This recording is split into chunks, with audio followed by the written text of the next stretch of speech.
This is the Motherlands podcast. The intention of this podcast is to provide evidence-based information related to fertility, pregnancy, childbirth, and postpartum, as well as share positive birth stories. I am your host, Keely Semler. Listening to women share their birth stories to me is a form of oral tradition. We pass on energy of our births from one generation to the next. How we contextualize birth from hearing these stories has an impact on how we internalize our own experience of birth. I spent a morning chatting with Yvonne Strahovski about the birth of her two children, one in the hospital and one at home. She shares about her journey of learning how to listen to what her body needed to feel safe, and discovering that her intuition was guiding her to make the right choices for her birth. We are here in the beautiful living room in Malibu in the home of Yvonne Strahovski. Thank you so much for being willing to sit down with me today. You're welcome. There's so much I want to talk to you about that we've spoken in passing about, your experience giving birth twice. And we've chatted before just how strikingly different your experiences were in terms of how you felt in your body, how you prepared for both of your birth experiences. And also the birth environment was radically different, right? Mm-hmm. And although I have some questions to ask you, I think it's fair to start with just honoring how each birth was just inherently beautiful and special, right? Because you birthed your baby. Yeah. Right? Yeah. So I just feel like it's good to start there. My first question for you, with your first birth experience, how did you initially prepare to give birth, and what sort of resources did you find along that journey in preparation? There was a lot. I had extensive conversations with anyone that would have them with me, like moms that I knew on set. Set was great because there was a lot of moms on set. So during downtime moments, I would pick everyone's brains about what and how they did. And the striking thing was that everyone's experience was vastly different. I'm typically, I think, a bit of a warrior in terms of Nervous Nelly, not a warrior, like I'm a soldier warrior. You are that too. Let's be real. You are both. I mean, yeah, maybe now I feel that way after two births. I remember doing a lot of research. As a first-time mom, you don't know what you're getting into, really. I think I struggled a lot with what has been taught to me in my life. And I don't mean like sit down and taught, but I mean like what's been absorbed through society, through media, how we're supposed to feel about birth, how there's like this prescribed typical thing that comes along with birth. And where did you grow up? Australia, Sydney. And what is the cultural norms around birth there? Is it similar to here in the US, or is it different? I mean, I think so. I was there most of my childhood and my young, my teens, my young adulthood. So I never really looked at that culture there in the same way that I have here. Because, I moved when I was 24 and never at that time was like, I'm not having kids.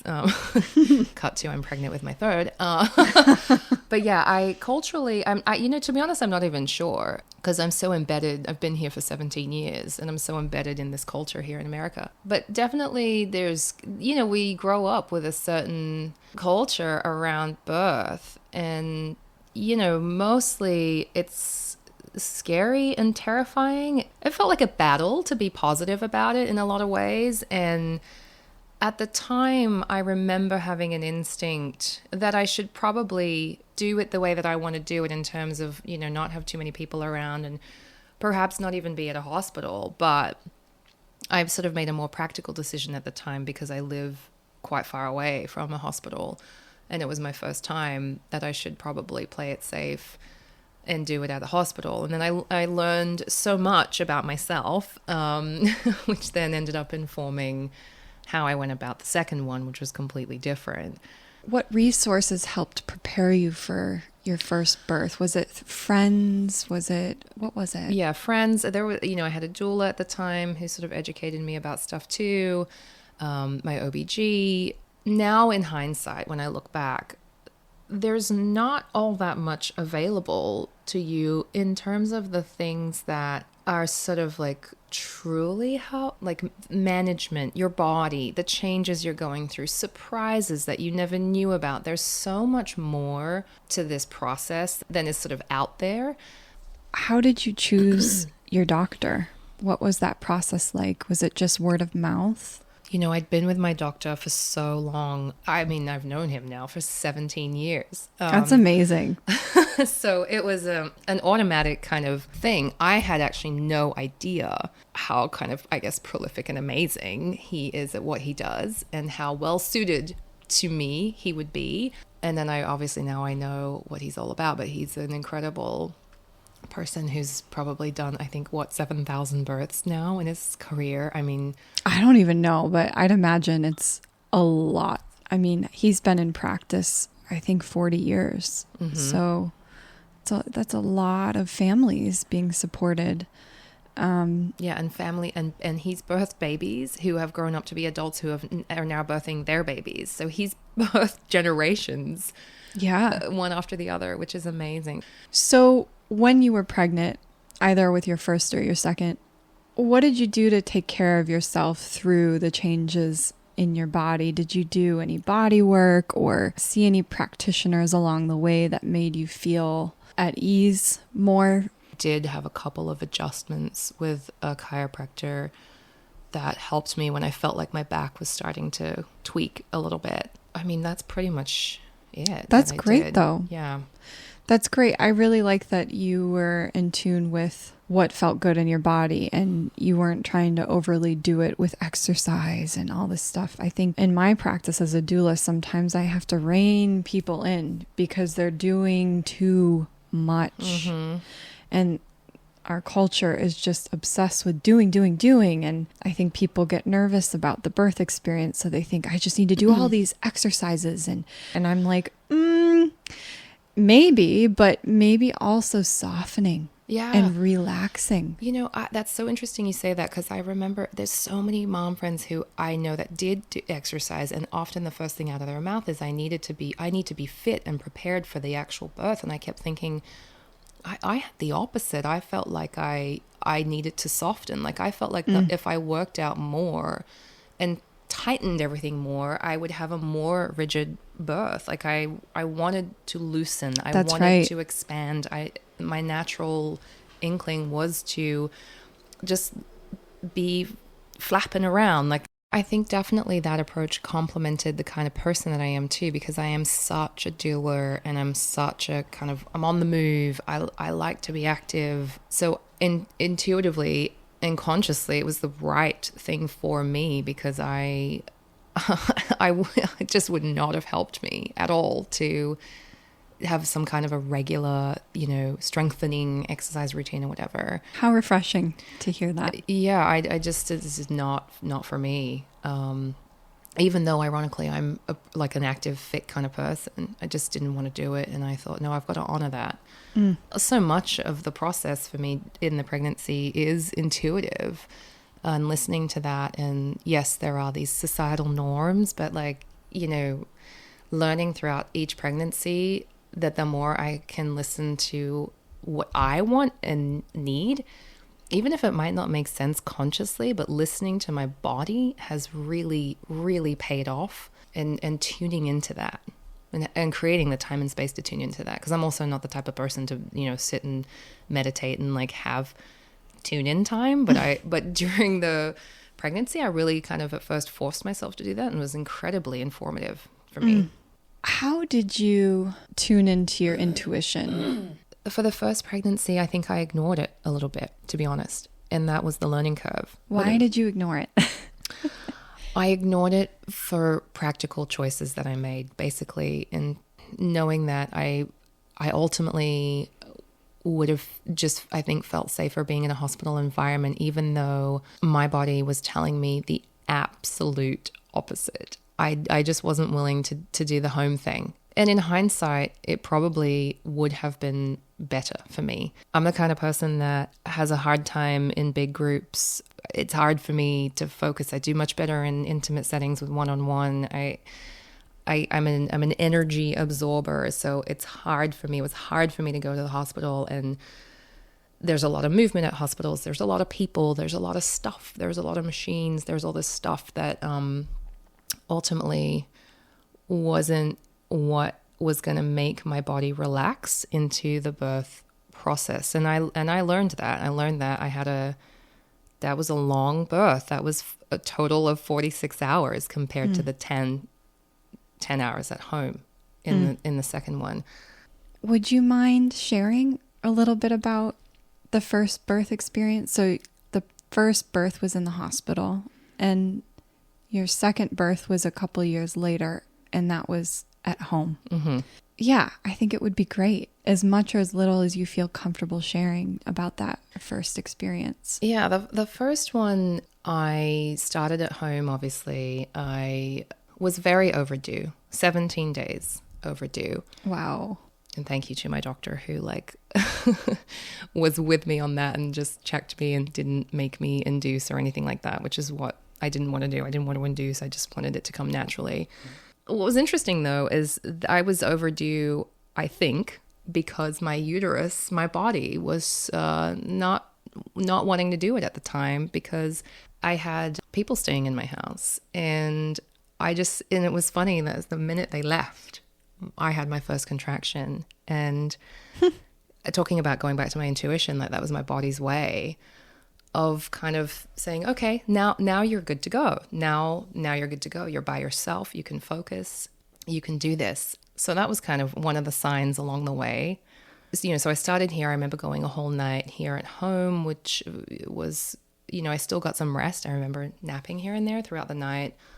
And then it got more intense in the morning, at which point my doula at the time came over. I felt like then it became like a traveling situation, which was so not what I wanted to do. I wanted to stay curled up in a ball in my bed, and that was my instinct. But I had been encouraged to walk, that the walking around was going to help and make the birth faster. And for me, for a lot of people, I am sure that's amazing. For me, it didn't work.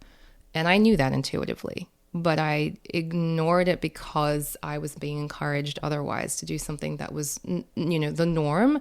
And you didn't know. And I didn't know. So ultimately, I listened to somebody else instead of my body for that. And we did a lot of walking around, and then eventually transferred to my OBGY's office, where we did a checkup. And then we all thought the baby was going to come that evening, and cut to a whole nother night went by of very intense contractions. And so...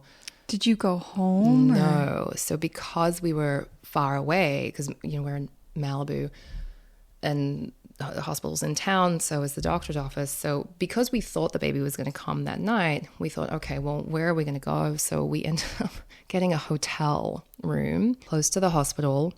But again, I was also walking around the streets, which also didn't feel right to me, but I did it because I didn't know.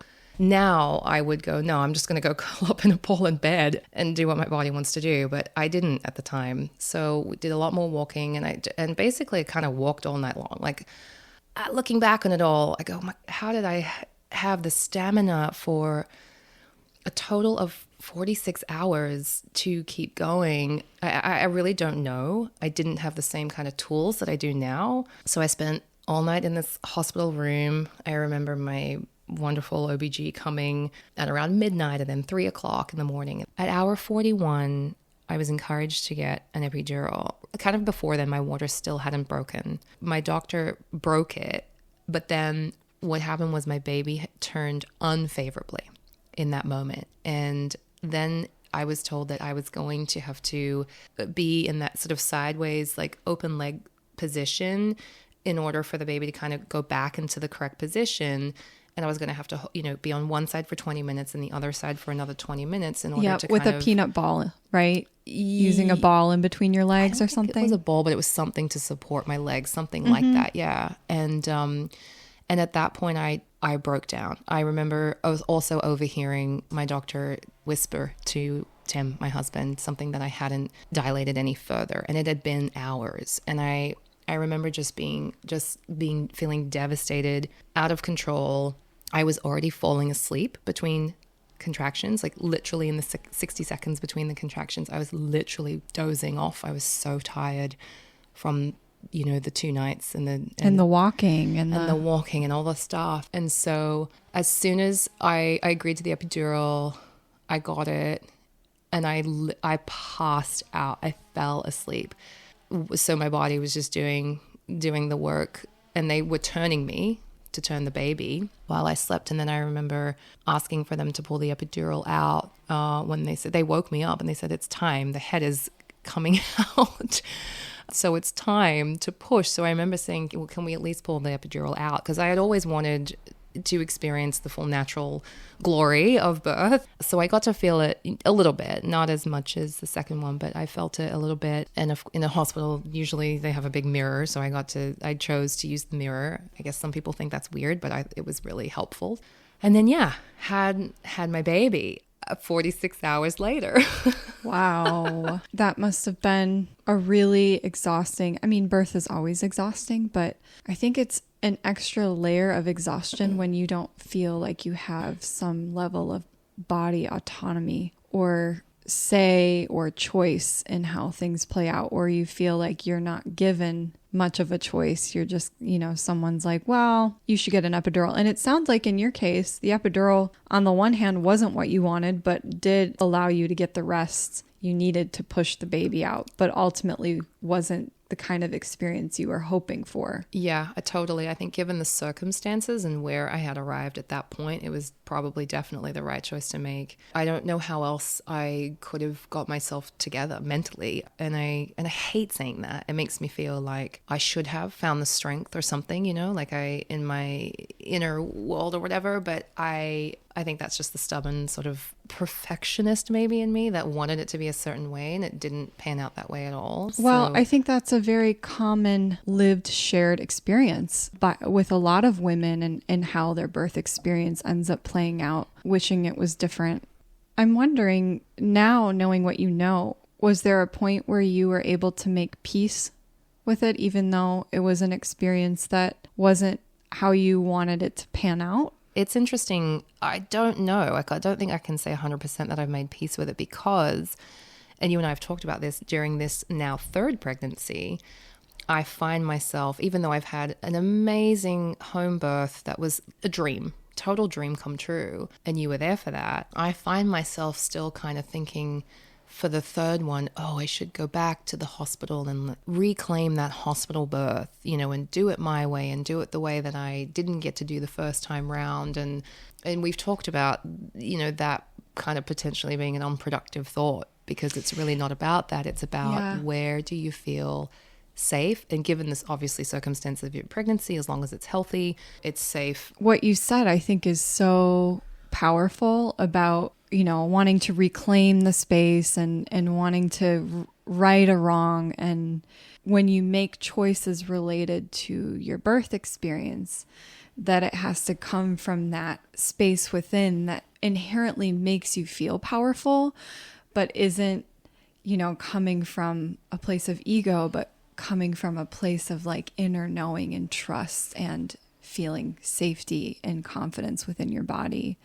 And sometimes that's hard. It's hard to kind of distinguish, where is this coming from? Is this just me wanting to do an out of hospital birth because that's what I'm told supposedly makes someone feel like a better, more empowered mom? Or is that what is going to make me feel the safest, most empowered in my body? Yeah, there's a lot. I think there's a lot at play. There's, fears. There's all these fears that you have in your brain.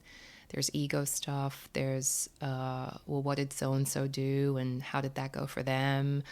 When really it is, you have to go in, and really tune yourself in to what is necessary for you, which was kind of the journey into the second one. The process was kind of going over a lot of the fears and a lot of the what ifs with you and with my midwife, and trying to figure out where my intuition actually laid and what it was telling me. It just felt like there was a whole filtration system that was occurring first. Like I had to get past all the what ifs, really settle into what was going to feel safe for me. And it was such a journey, even to the moment of birth. I remember when I went into labor, it was like 1 o'clock or 2 o'clock in the morning, and then you came over. And I don't even know, it was an hour or two after you had come over. And I remember asking Tim to come get you. And I remember in my head thinking, I'm terrified. And I thought to myself, if I don't say this out loud to Kaylee or to somebody here, then I'm going to live in fear for this entire birth process. I need to say this out loud, which is what I had been doing the whole time. Mm-hmm. And here I was again facing a fear that I thought I'd worked through. And I remember we talked about it, and you offered me such strength and poise and encouragement, and reminded me that I was safe and that I was having a healthy and safe pregnancy. And it really allowed me to just go, right, we are doing this. And I fully committed to my intuition in that moment. I fully committed to doing all the things that I wanted to do. And I had you and my midwife, my husband, and my amazing OBG, who ended up coming also as a support, who really held the space for me. And for me, your strength was to show up when I needed it. And then it was all up to me to do it. And that was so empowering for me to just be able to completely tune out and listen to what I wanted and needed to do. And if it was lying in my bed curled up in a ball, that's exactly what I did. Or if it was, I'm going to step into the shower right now, that's what I did. And ultimately it paid off so well, because everything felt like such a natural progression. It was, I really can't say enough. It was so amazing to feel my body do what it needed to do and take my mind out of it. It was really the body driving it. And even to the point of pushing, I remember thinking, wow, I am not actually doing anything here. I'm not pushing. My entire birth canal is doing all of that for me, and I'm not even doing anything. And if I wanted to push, it wouldn't push. It was naturally pausing between these, I call them thunderous, like earthquake contraction kind of things. And like that pushed my baby further down, and then it would naturally stop. What tools did you use for your second birth experience that you hadn't for your first, either because you didn't know, or it just, it wasn't an option, or something you knew that was available? Like what changed in terms of how you prepared for the second birth experience? Yeah, I remember you and my midwife both had encouraged me to look at this hypnobirthing stuff, the tracks. And I remember thinking, oh, that's not for me. I don't have time. It's boring, whatever. And so, but I remember downloading it. And then I thought, okay, well, I'm just going to put it on, put my ear pod in at night and listen to it. And it was extraordinary. It ended up helping me so much. And I remember thinking, God, is this really going to work? Like even up to the day and in labor, I was thinking, is this really going to work? Because the hypnobirthing lady talks about creating like an orange, visualizing like an orange anesthesia coming over into your body and connecting with your baby and all these sort of affirmations and things. And I ended up really enjoying the process of listening to the hypnobirthing. I only did it in the last 3 months,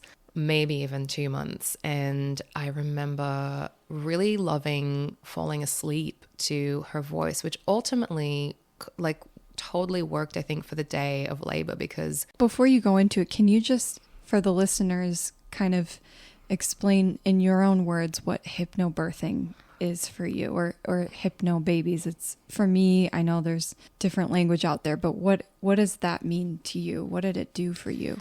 I mean, essentially it's like listening to a CD of a woman speaking affirmations, encouragement, really it's a management tool for the intensity that your body is going to go through during labor.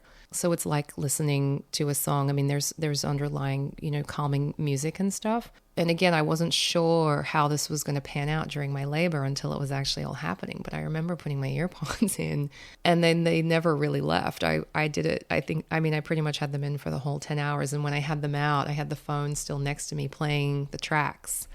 Yeah, you had your sleep mask on too. Yeah. You were just so in it and focused. Yeah. I do remember that. I was so in it, and it was so great to, during the most intense contractions, to just have this really calm voice telling me, you are going to meet your baby, and all the positive things about this experience, and you holding on to that, because sometimes, you just need 2 more seconds of something to hold on to get through an intense contraction. And it was such a grounding experience, and it really was probably sort of the baseline for my groundedness, I think, listening to this person. And ultimately, I was night and day compared to how I remember being in my first birth. I was calm and zoned in to what I was doing. With your second birth, in terms of how you delivered your baby,